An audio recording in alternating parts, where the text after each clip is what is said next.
This is the Detroit Sports Podcast Network.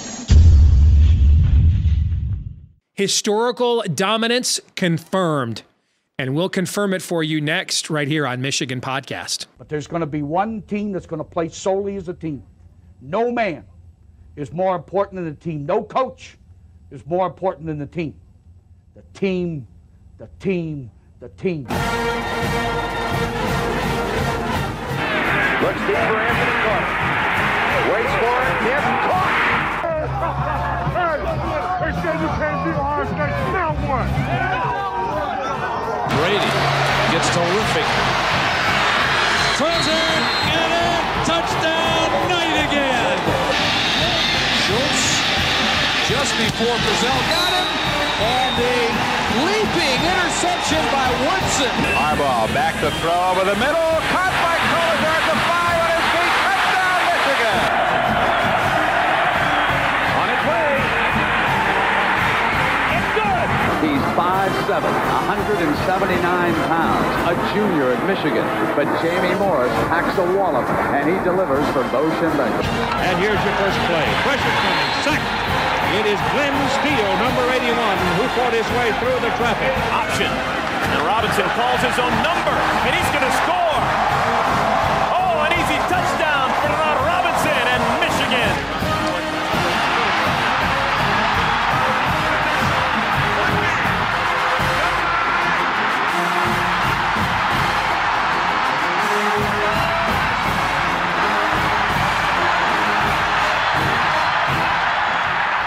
We're going to win the championship again because we're going to play as a team.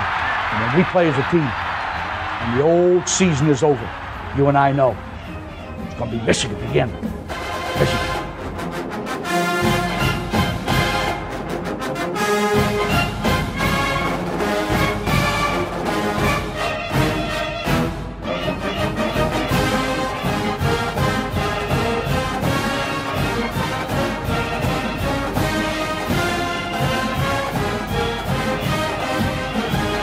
Go Blue, I'm Steve Deace. Welcome to this week's episode of Michigan Podcast. And yes, the dominance of this era of Michigan football, and particularly this season of Michigan football, has been confirmed. In fact, I'm going to roll you through some data points. They're going to make my point for me better than I ever possibly could. Let's let the data do the talking.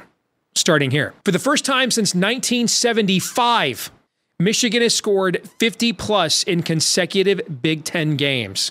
That was Rick Leach's freshman year, 1975. Gerald Ford, Michigan alum, was president of these United States. Saturday Night Live debuted for the first time, 1975, guys. 1975. Let's continue.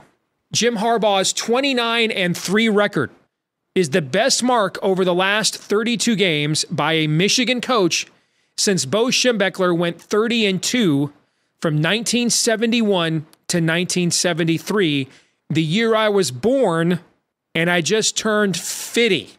1973, the year I was born. I'm now 50. I've got a grandkid on the way. 1973, Super Friends wasn't going to debut for another year. 1973. Moving on. If Michigan wins in East Lansing next Saturday, it will set the school record for consecutive Big Ten wins, 20. How long ago was this record set? 30 years ago. 30 years ago, from 1990 to 1992, Michigan won 19 consecutive Big Ten games. So we're talking Ricky Powers, Elvis Gerbach, Desmond Howard, Derek Alexander. Tyrone Wheatley was a freshman in 1991. Rose Bowl MVP in 1992. I graduated from high school. The Nelson brothers were a thing. Their sons. Not like the first Nelson brothers, like from Ozzie and Harriet. It was their kids. That's how long ago that was. Next. 8 times in the previous 50 years, the Wolverines have started 7-0, 1973, 74, 86, 97, 2006, 2016, 2021, and 2022. And in each of those seasons, except 2, They won at least a share of the Big Ten title, and then the other two that they didn't, 2006 and 2016, Michigan still qualified for a major bowl. It's just the 9th time in 50 years that Michigan has started 7-0. Continuing on. And this one, to me, is the piece de resistance. This is the coup de grace for those who went to public school. Michigan is the first team in the AP poll era. So we're going back to 1936, Mr. Marconi. Michigan is the first team in the AP poll era since 1936. Bela Lugosi and Clark Gable, Boris Karloff were like the biggest movie stars in the world, 1936. And Michigan is the first team in the AP poll era since 1936 to score 30 or more points and allow 10 or fewer points in each of its first 7 games of a season. Well, Steve, they really haven't played anybody. That's, folks, like 10,000 college football teams. 10,000 since 1936. And none of them did. None of them. Not Frank Leahy's Notre Dame Fighting Irish that won 3 national titles in 4 years and 2 Heisman trophies. Nope. Not the great Army-Navy teams. Nope. Not Bear Bryant in Alabama against, at the time, a pretty mediocre SEC. Nope. Not Alabama, or not Nebraska, Oklahoma, and Michigan, Ohio State back in the day when they were basically playing, like the book says here, 1-game seasons. Nope. How about on a lower level? Think of BYU and Lavelle Edwards, maybe the greatest group of 5 program in college football history. Just dominating a bunch of whack teams. Nope. How about the most dominant group of 5 program of our era, Boise State? Just dominating whacking and Mountain West teams. Nope. Nobody's ever done this. There have been a lot of weak schedules. And Michigan's schedule isn't as bad as you think. It ain't good. But it's 77 in Sanger, and it's basically it's close to right in the middle. There's 134 college football teams. It's actually about where Penn State's schedule is. They're 77th. Almost 10,000 teams have played Division I college football since 1936, when the AP poll debuted. Almost 10,000. None of them have started a season as dominantly as this Michigan team has. This Michigan team, our Michigan team. That has to count for something. That's a lot of history there. A lot of greatness there. Florida State finishing in the top 4 14 years in a row. Never did it. Miami won 5 national championships from 1983 to 2001. Never did it. Nick Saban never did it. That has to count for something, that level of dominance. And it's why, for the first time so far this season, this week I voted Michigan number 1. Steve Deace here, and we get asked a lot, hey, how can we support what you guys are doing at Michigan Podcast? Well, now is a great time to become one of our supporters on Patreon. Patreon.com/Michigan Podcast is where you can go. Patreon.com/Michigan Podcast. And if you go there, we're going to make you a little jingle. In fact, you would have gotten these a few months ago, long before the season even started. All of my 2023 football futures bets I've made thus far. I can't recommend a selection any more than I bet this myself. And last year, if you followed my football futures bets and you bet alongside of me, you made a pretty nice ROI chunk of change by the time the season ended. So keep up to date on all things we think and do here at Michigan Podcast. Patreon.com/Michigan Podcast. But more importantly, just $5 a month. And chances are you're going to make a lot more money than that following our sports betting selections. Patreon.com/Michigan Podcast. Again, Patreon.com/Michigan Podcast. And thanks to all of you that have been supporting us already. We appreciate each and every one of you. Go Blue.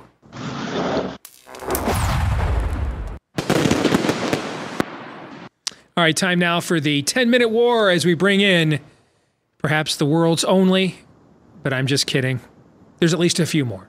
Reasonable Bucknuts, our good friend Mark Rogers, the voice of college football. Check out his channel right here on YouTube as well. Good to see you, my friend. How are you? Good to see you, Steve. I hear we've got a Titanic matchup coming up this Saturday, which is one of the 3 we're looking forward to.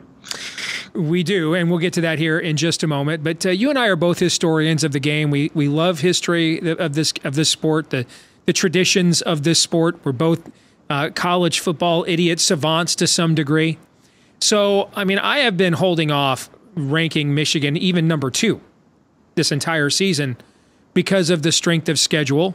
I think last week I had Michigan number 5. But then I heard a data point from your former employer, ESPN, that completely changed my mind. And I was laying this out before you came on. In the history of the AP poll era, this goes back to 1936, Mark. 87 years of college football history. No team has ever started 7-0 by allowing 10 or fewer points in every game and scoring 30 or more in every game. It's never happened, ever. And when I see that stat, Mark, that's like 10. There's a little bit less than 10,000 college football teams that encompasses since 1936 in the AP poll era. That means you're talking about the Frank Leahy Notre Dame teams that won 3 national titles in 4 years. They didn't do that. We're talking about years where Michigan and Ohio State and Nebraska and Oklahoma were basically like the book here on my studio desk, 1-game seasons, where they were just so much better than everybody else. Didn't do that. You think of dominant group of 5 programs. You think of the Lavelle Edwards BYU teams. You think of the more modern Boise State teams. They're just way better than everybody else. Didn't do that. Yet this schedule is soft. People are acting like, it's nothing. It's 78th in Sagarin, which is like right in the middle. It's actually only 1 spot below Penn State, which is 77. Okay. But stop and think about how many weak schedules, soft schedules there were for many years, eras where you had 115, 120 scholarship players, and it was the same 7, 8, 10 teams playing and winning national championships in the polls every single year. We didn't have nearly the parity or the middle class of the sport we have now. No one ever did this, ever. In the history of the AP poll era, brother, that's got to count for something. Or have I just gone Homer here? Have I gone native? Have I gone Colonel Kurtz here up the river on Apocalypse Now? You tell me. I'm going to try to. I think you understand the way my mind works and debating skills, whatever that is, compared to you. And I tend to take the other side of the argument. So for those folks who would bring to me, hey, we heard this stat, but that's ridiculous. Michigan's played nobody. That's garbage. It doesn't matter. It doesn't mean anything. Then I would tend to then defend the Michigan position. Yes, folks, believe it or not, if you join me on my channel, I many times defend the Michigan position, including your head coach back in 2020. All right. But then since you're going to present it in this manner, that this is historic, which it is, and give it all of the accolades that you just did, this was brought to my attention a couple weeks ago that the various metrics surrounding points given up and points scored like this were being mounted by Michigan in different time frames. So this same statistic has been out there for a few weeks. The first time it was brought to me, I immediately went to Ohio State, of course, because I thought, okay, at the time I think it was something close to the 30-10. But it was back to like 1990 Florida State. And that Florida State team that played that, I think, for the first 4 or 5 games of the season in 1990, they were playing some serious competition and were able to do that for 4 or 5 weeks. I immediately went to Ohio State. Then I went to Alabama. Of course, they would be the first 2. And I'm talking I started like 2021, 2020. And you can stretch it a point here. And especially with Ohio State, you can imagine on the scoring end, you raise that to like 14 points a game, and they're like ripping teams like 63-14, 56-10 over and over and over. So there are close versions of that. Okay, that being said, yes, it's pretty remarkable, and the schedule is not as bad as some would think. It's not great. It's not a great schedule. No, it's not a great schedule. I still don't know who the best team that they've beaten. It's a tie between Nebraska, Minnesota, and I guess probably Rutgers. Rutgers continues to play. How about UNLV? UNLV would be in the Mountain West Championship game if the season ended today. know they would. I guess I just still can't believe that. I got to see them play out the Mountain West Conference schedule. But this Rutgers team, obviously, and Michigan State, I just looked up their yards per play offense. They're at 105. East Carolina's down there. Minnesota's down there. Indiana and Rutgers are also down there in yards per play. So they've not played great offenses, but it is a crazy statistic that is justified in so many ways. They have been dominant from start to finish. I will throw one little tidbit in here that I understand that Saturday's game, and this is the first time this past Saturday that I watched Michigan from the first play up until, 38-7 or so. I'm checking out. That Indiana scored the first touchdown, and then the prior series, the quarterback, whether it was Sorsby, no, I think it was still Taven Jackson at that point, threw a red zone interception, had his tight end wide open down near the 2-yard line. Should have had a touchdown there. That was the ball that he let sail, that Sainer still tipped to Rod Moore for the interception. It could have been 14-0. And I know it was Indiana 141 in total offense and Michigan in negative territory at that point. So there was a little bit of strong play out of Indiana and slow out of the gate for Michigan for about 4 series. And again, I understand that it was complete domination after that. But this team they don't have a weakness. And really, I'm looking at 2 teams in the nation, Georgia and Michigan. And I tabbed this several weeks ago, and it's not changed since, that I don't have a position group that you can say is a weakness, or don't consider it just a strength. Is there a team that more proves how worthless the COVID year was than the two? Well, are there 2 teams that prove it more than the 2 teams that you watched play last Saturday? The 2 programs, Michigan and Indiana.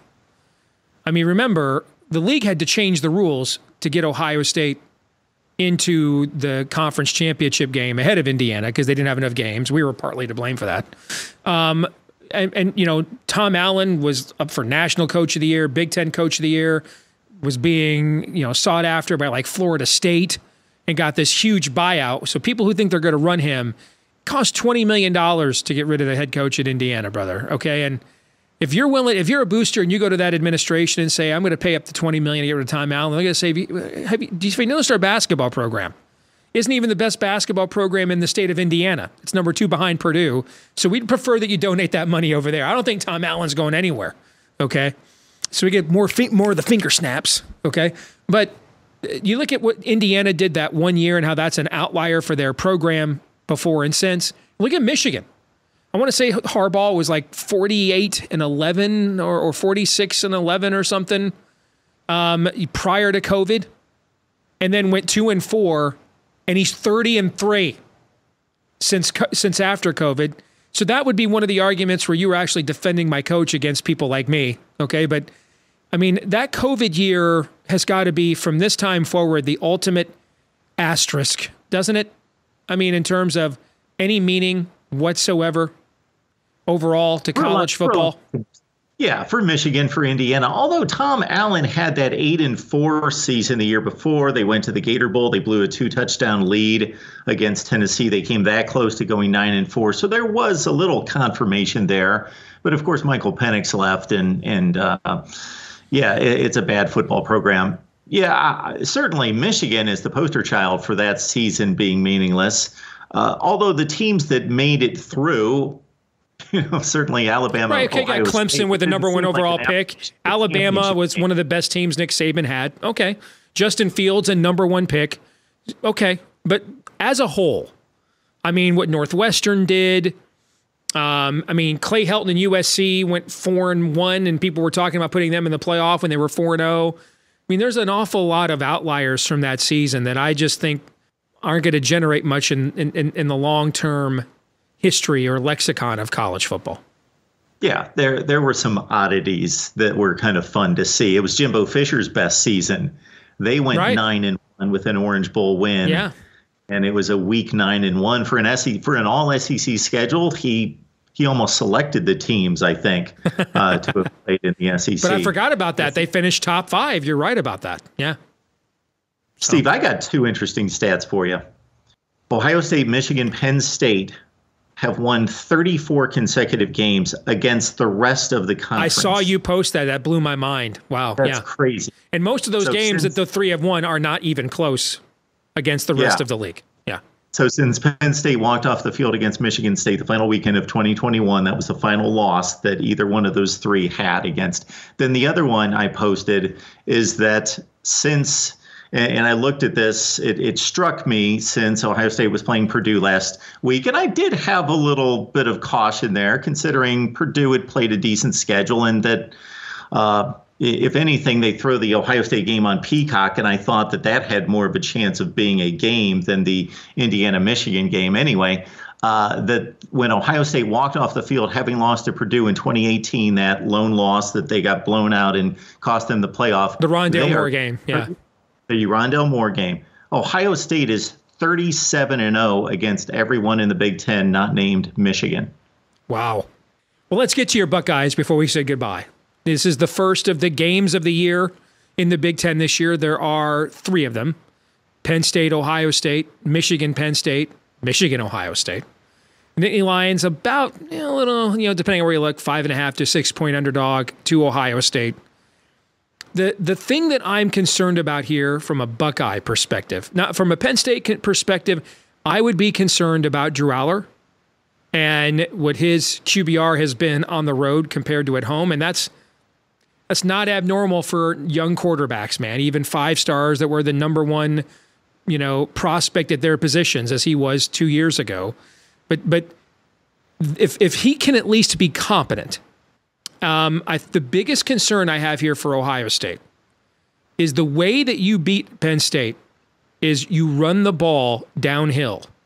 They have a very fast, quick defense. They're still not overly huge or athletic at the defense or deep at the defensive tackle position. The other 9 guys on that starting 11 defense, a lot of NFL players in there. Explosive off the edge. They might have one of the few secondaries that can try to play Ohio State the way Ryan Walters was trying to play them last week without Illinois secondary that he had last year. Okay. I mean, they've probably got 2 or 3 pros in that secondary.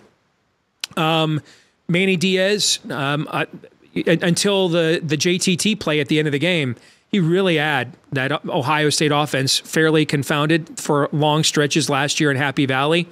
But the one thing that I would be concerned about for Ohio State is you beat Penn State running the ball downhill at them between the tackles. And I don't know with the state of your offensive line that that's who you are right now. And on the other hand, I'm concerned about pass pro and, Chop Robinson and those guys coming off the edge. To me, that's the matchup that fits Penn State and that they have to win, and I think that they could potentially win that matchup as long as Drew Aller doesn't go young quarterback and make mistakes that negates that kind of a game flow. What are your thoughts? I don't have a great answer for the pass pro portion of it because Kyle McCord is not a mobile quarterback, great quarterback. He's not a statue, so he's got some mobility to do some things. Actually threw a really nice ball downfield, sprinting, dead on to his left and was able to turn his shoulders, throw a nice ball downfield that was basically dropped. But the other concern to that is that there are quarterbacks like him. We watched many in the NFL for years and years who knew how to move around in the pocket. They weren't runners, but they knew how to use any mobility within the pocket, and that's still not a skill of his. It is still not something he does well, is aware of. He's still learning how to utilize the pocket, and he's getting markedly better every week. He hasn't thrown an interception since week 1. People are talking like he's a scrub. I mean, he may not be a first-round draft pick, but he's not playing like a scrub at all. In this past week against Purdue, he only went 16 of 28, but they dropped a bunch of passes, and he was starting to throw those kind of balls where when the defenders turned, he throws it right by their shoulder, right over their helmet. He was starting to make those kind of throws that showed his arm talent. So he started to make those kind of throws. But in terms of pocket awareness, he's not there, and he's also not a runner. So I am concerned about him getting trapped repeatedly or in key situations by all that Penn State pass rush and speed. Now, on the rushing game portion of it, you are correct there as well. We saw nothing to indicate that Ohio State's going to be able to move a good defensive line out of the way. The one hope or optimism that I get from that Purdue game, because that was Ohio State's most complete game of the year. They looked good doing everything in that game, basically. They started to figure out more creative ways to run the ball. They brought in Xavier Johnson, who's just a complete wild card, jack of all trades kind of guy. They got him the ball. And yes, they are finally playing the guy that I've been clamoring forever. There's an issue with Ohio State and Ryan Day believing that Travion Henderson, since he was the #1 rated recruiting running back coming out of high school, that he is their best running back. He's not their best running back. Mayan Williams is not their best running back. Chip Trayanum is a really good player who should, and he got knocked out of the game and may not be able to play against Penn State. Their best running backs, Dallin Hayden, who hit Maryland for $140 and then inexplicably didn't play against Michigan at all, got some key carries against Georgia and gained 5 yards per carry against Georgia. They finally uncovered him, and he ran for like 76 yards on 10 or 11 carries. He's got instincts. He's got a skill set that those other guys don't have in regards to vision and cutting ability. He's their best running back, and they just need to say, you know what? This whole redshirt idea of redshirting Dallin Hayden needs to go. He's the guy. Give him the football 15 times a game. You have an early lean? I know it's only Monday when you and I are taping this. Too early for a prediction, but what's your overall early lean? I've been scared of this game for the entire offseason, but the closer it gets, the more confident I am. And it's still in my blood just to never go into one of these games, and maybe this is where we differ in terms of our internal mechanism, that I just never think Ohio State's going to lose. Yeah, I bet against Michigan all the time. It's a good emotional hedge. That way, you know what? I'm not as emotionally upset if I walked out of there with some money. So, all right, Mark, looking forward to it. I think it's going to be a great game. But I do think there are a couple of distinct matchups that, for the first time in this series in years, and there's this idea that James Franklin plays Ohio. He's 1-9 against Ohio State. Okay, 1-9. You know, so come on, man. The media just freaking loves James Franklin. He must give everybody interviews and all the off-the-record conversations and quotes they've ever wanted. Okay, but he's 1-9. But I would say this is the first time since McSorley-Barkley. So now we're going back to, 2016, 2017? This is the first time that I think Penn State goes into this game and there are important matchups that are distinctly to their advantage. And haven't said that a lot the last few years. So that'll be something I think to watch on Saturday. Good to see you, brother. Thank you. All right, Steve. Thank you so much. You bet.